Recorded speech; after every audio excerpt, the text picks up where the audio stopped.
Hello everyone, I'm back with a comparison video. This is a comparison between the iPad Pro 13-inch M4 and the Samsung Galaxy Tab S10 Ultra. Both of them are a mouthful to say, and both of them are a lot of tablet.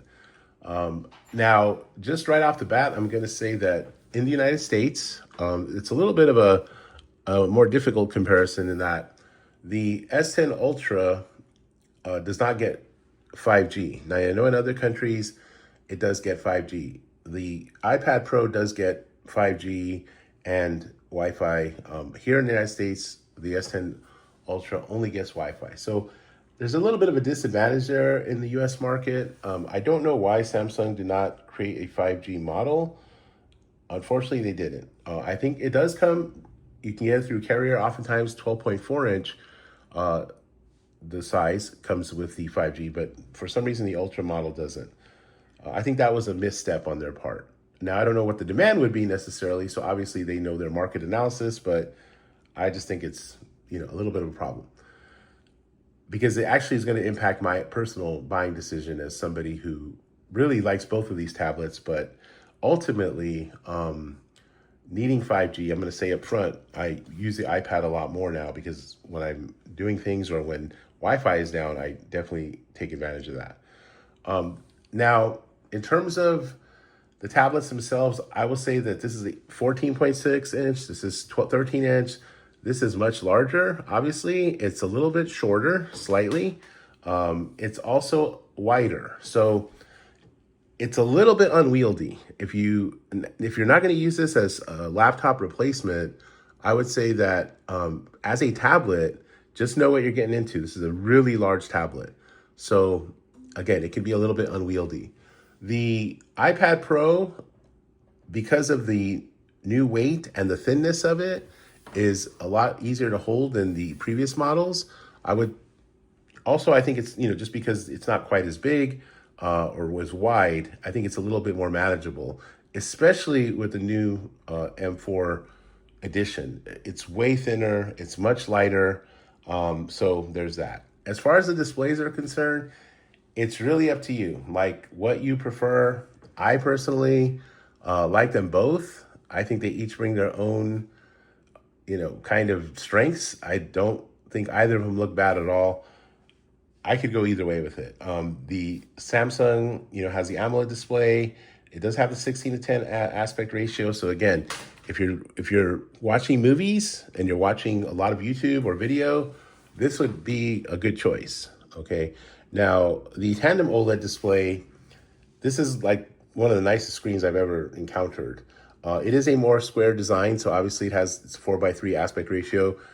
For me personally, as somebody who primarily does office work, Google Docs work, especially now, and note-taking, the iPad aspect ratio, because it's a slightly taller, it does make a difference when you're looking at documents or when you're writing. So, it kind of depends what your preference is, but I would say if you're going to do more productivity work, then I think the iPad might be, with the aspect ratio, especially if you're on MS Word, if you're on Word or, you do a lot of typing, the aspect ratio here might be a little bit more beneficial. I found this to be a little squat. It's a little short.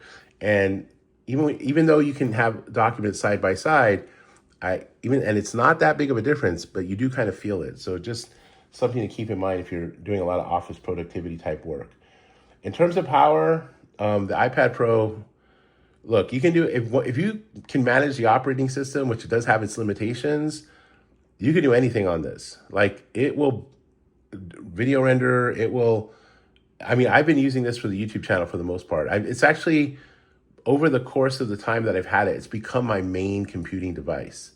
I very rarely now go to my MacBook unless I need something specific. So, the MediaTek processor, I don't know why they went away from Snapdragon. I find it a little bit, it doesn't compare, okay? It's not a comparison. Even when I play games, I'll play FIFA Mobile sometimes on it. And this is really difficult to play games on because it's so wide, unless you are going to use a controller.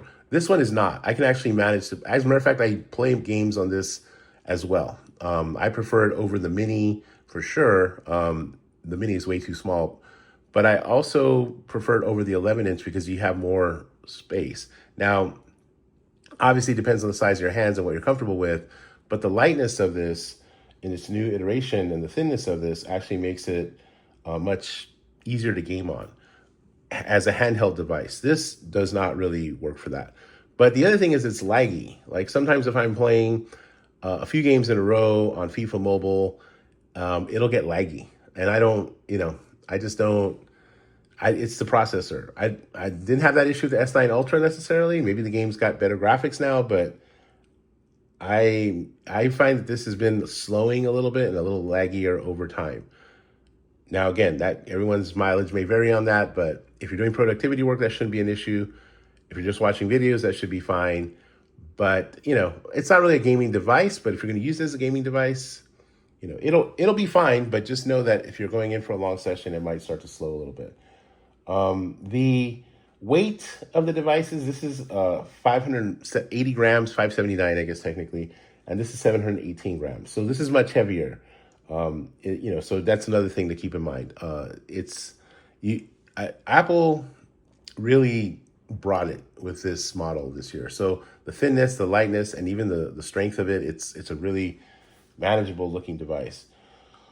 Now, as far as the operating system is concerned, here's where I think Samsung has a little bit of an edge in that the DeX feature, you can actually do some productivity on it. Now, I didn't do a full review of the S10 Ultra because honestly, it wasn't that much different from my S9 Ultra.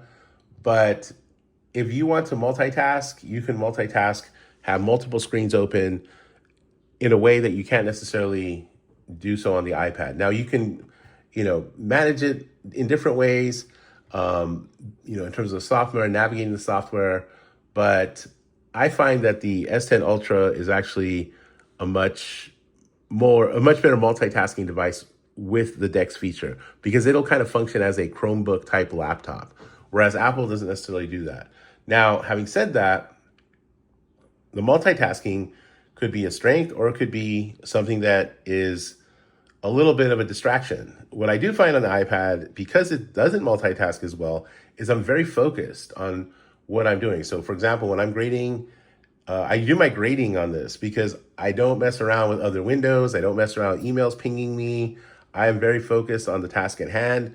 And I've noticed that it's really enhanced my productivity because I'm doing one thing at a time and not having everything ping at me from multiple locations or multiple windows distracting me. So the iPad is a very focused kind of device in that way. Kind of if you're a reader and you have a Kindle versus an iPad, the Kindle is just a one kind of stop shop thing, right? Now, having said that, the software, it's kind of a mixed bag. I think the software potentially could be better on Android, especially with the DeX feature, but the apps are lacking here, whereas the apps are unlimited here. Now, do they have limitations with respect to iPad OS? Absolutely.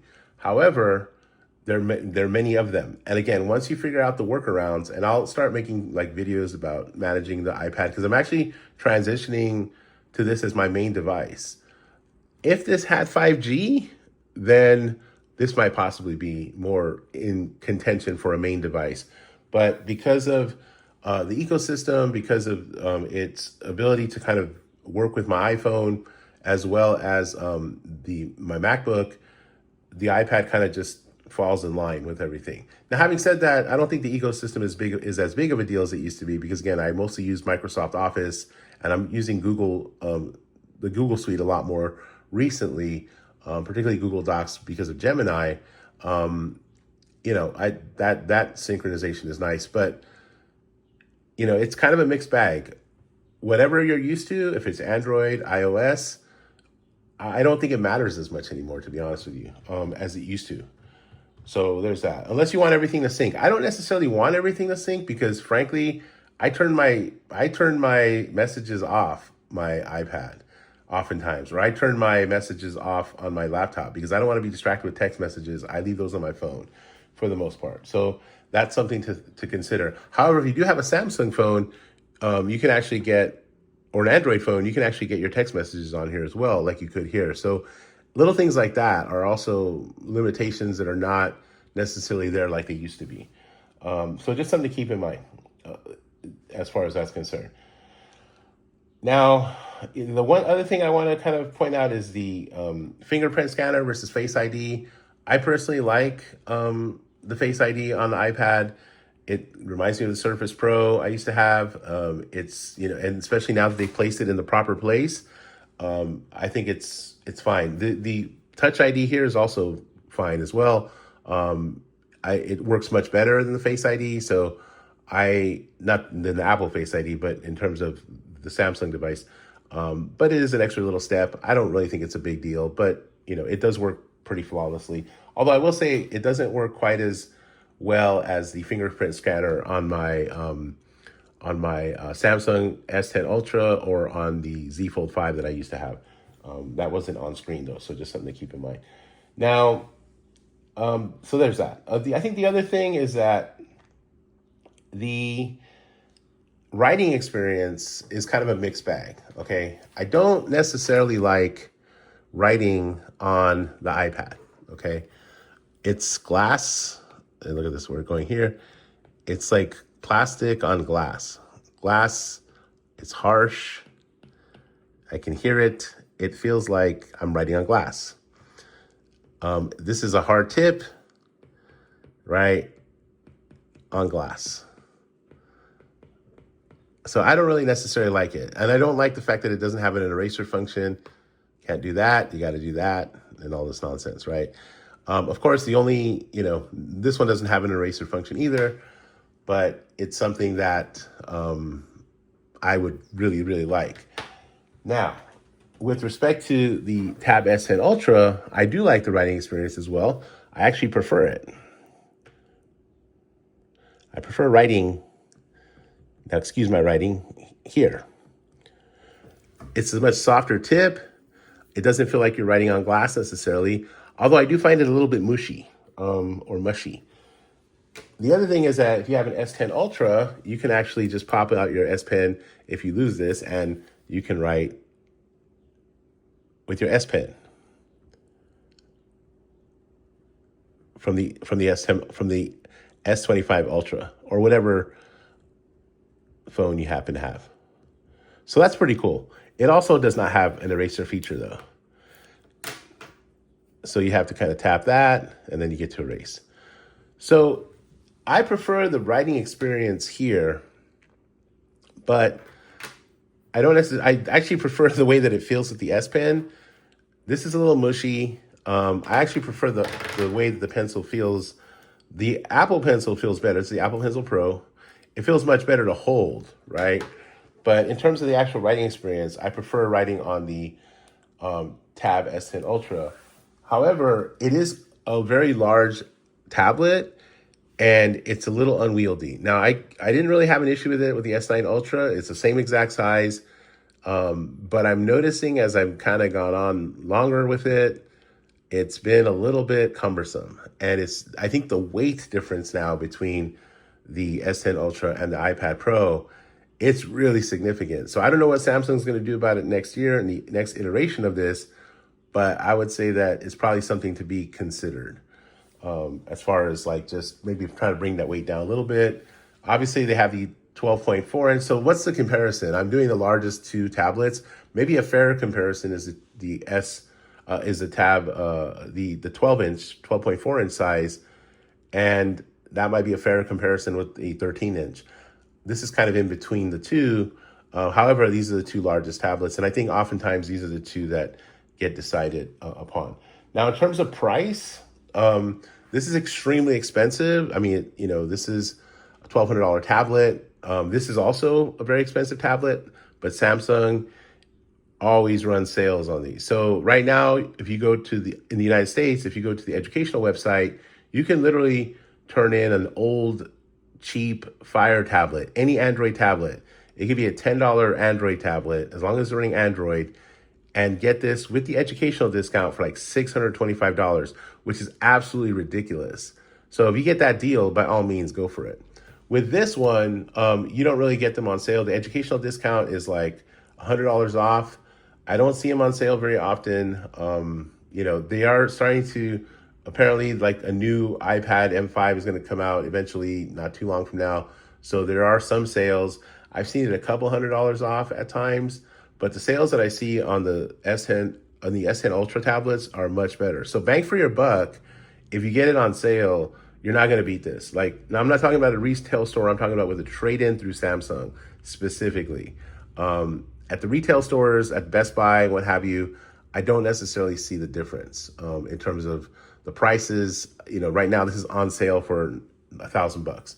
So, you know, definitely go through Samsung if you're in the US and if you're okay doing the trade-in. I know that can be a little bit hit and miss for some people. I've had one issue with it where my trade-in apparently never got there, but I was still credited with it. I just, you know, talked to chat and they handled it. So, you know, just beware of that. It's up to you, what you feel comfortable doing. In retail wise, they pretty much are the same. Now, the one last thing I'll compare is the sound, right? So I have some non-copyrighted music here. I'll put it at max volume for both. So here's the Samsung and here's the Apple iPad here. Let's go ahead. And now it's going to be pretty loud, so just FYI on that.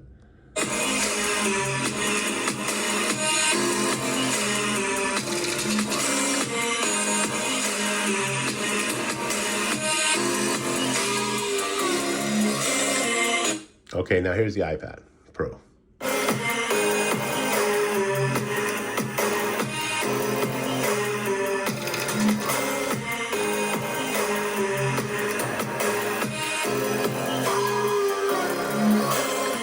So, you know, it kind of depends on like what, you know, what you prefer. Personally, I feel that iPad Pro is a little more bassy. Although I got to be honest, I think that the older iPad Pros, because they were a little thicker, the M2 version, the M1 version, it had even a little more of a bassy sound. This sounds a little bit more tinny to me. I think that the highs are a little bit better on this though, and this sounds a little more muddy on the high. So, you know, it kind of depends what your preference is. I don't really see a huge difference in terms of that. Now, again, it's really up to you as to, you know, what you have access to, what's affordable. What I will say is that if you get it through Samsung Trade-In, through the Samsung website, especially right now with the educational discount, and I would say price-wise, this compares more with like the iPad Air pricing if you get it on sale at a discount. Whereas this, like every other Apple product, you know, not everyone. I mean, there are some pretty good sales sometimes, especially on the MacBook Airs and what have you. But like most Apple products, like the iPhones, and they're not going to go down too much in price. So, you know, it kind of depends what the budget looks like. I know you can get these through carrier if you need the 5G. My personal decision, if you will, in terms of what I'm going to move forward with primarily is going to be the iPad Pro. Even though I have a Samsung phone as my main device, is the S25 Ultra, because of the fact that the apps, you know, run flawlessly and it has 5G and this doesn't. I mean, that's really ultimately what it mostly comes down to. This is getting to be a little big and cumbersome and unwieldy. What I would probably opt for is like, it's too bad they don't make the 11-inch size anymore in sort of the top tier models. I think that would be kind of the ideal size, especially for note taking, because I really like the note taking device. If they made a smaller iPad mini type tablet, I would probably be all over that if it came with an S Pen, because that would be the ultimate note taking device. The other thing you might want to check out is that I do have a video in which I use the Kindle Scribe pen for the Tab S9 Ultra, and it actually works, and it actually has an eraser function. So if you do prefer the Samsung tablet, and this is obviously very niche, if you are a note taker and that's one of the things that you're going to use it for, and you want the erase function, that's the one thing I loved about the Surface Pro is you have an erase function on the pen, then I would opt to maybe pony up the money to get that Kindle Scribe or another, you know, stylus that has eraser function. But that Scribe is actually pretty solid. And I really like the writing experience with that. So I do have a video as well for that. So just so you know if you're interested in that. But yeah, that's pretty much it for my comparison video. They're both outstanding tablets. I do wish that Samsung would, you know, put a little bit more effort into, like, I mean, the processor decision, I don't know what happened with that. My S25 Ultra is like super snappy and it runs amazing. I wish that chip was in this tablet. Not sure what's up with the MediaTek chip. I don't know if they're continuing with that moving forward. I hope not. I kind of wonder if Android tablets are going to continue to be a thing sometimes, because I think Samsung is the only one holding them up at this point. The Google Pixel tablet, I wasn't that impressed with it. That chip is laggier. It's okay. The iPad Pro, now, have we reached peak iPad? iOS 19 supposedly is bringing more Mac-like features, more desktop-type features.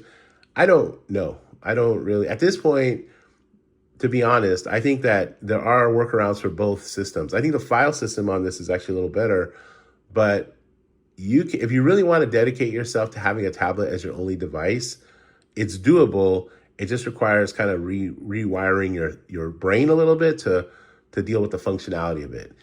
I notice a lot of younger folks, because I'm a professor and I have students who are in their 20s and teens, some in their 30s as well, but they are much more functional and adept to using an iPad as their only device because they're used to their phones.